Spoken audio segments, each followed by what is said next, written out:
So here we have the BMW 118i M Sport Automatic on a 19 plate. I'm going to start off by showing you around the outside of the car, and then we'll hop in and run through some controls on the inside. But from the outside you can see it's a 5-door car with alloy wheels and tinted windows. Let's start off inside the boot and then work our way around the rest of the car from there. So as we approach the boot, you can see we have reversing sensors, plenty of boot space as well, along with that 60/40 split folding rear seat.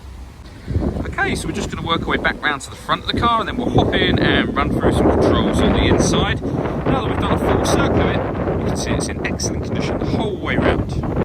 Just briefly before we climb in, I think it's what we're seeing the interior from this exterior point of view. There's plenty to run through on the dashboard, so let's hop in and we'll do that right now. Okay, now that we're inside the car, we're going to start with the dials. On the left-hand side, we have the speedometer, and on the right-hand side, the rev counter. In the middle, you can see the total miles for this car, which are 1,373.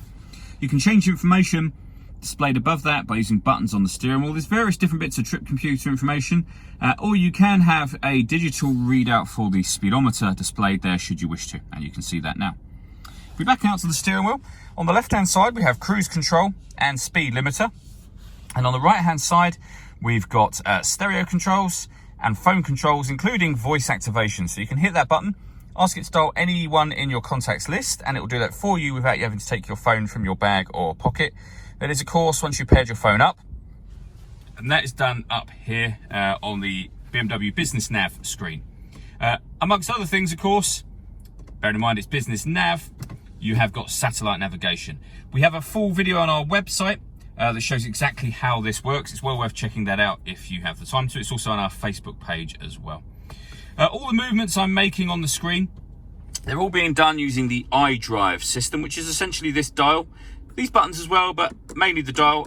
This works like a mouse would on a computer, basically. So you can rotate it round, push it down, rotate it again. And you can see in terms of music, we have DAB, FM, AM, CD player, Bluetooth audio, so we can stream our music wirelessly, and we have USB input as well. Working our way down from there, we have the CD player, and then air conditioning. So you can select the temperature, direction of the air, fan speed up, and of course down from here.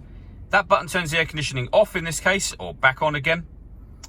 This car has also got the ability to maintain the temperature automatically, so climate control. Hit that button, the car will then take over complete control of the fan speed in order that it maintains the temperature you've asked for, and you can override that whenever you wish to.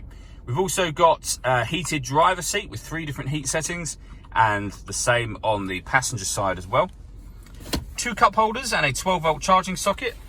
The fully automatic gearbox and the gear lever for that. And then these buttons just here. So this one turns off the traction control for the car. And this one will change your driving setup. So you can put the car in sport mode. You can also put it in Sport Plus, which is exactly the same as Sport, but gives you dynamic traction control. So a kind of limited traction control, really.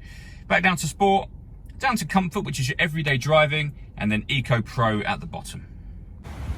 All that leaves me to say is thank you for taking the time to watch this video. If you'd like to come and see the car in person and have a test drive, please feel free to call any of our MJA sites. We'd love to hear from you soon.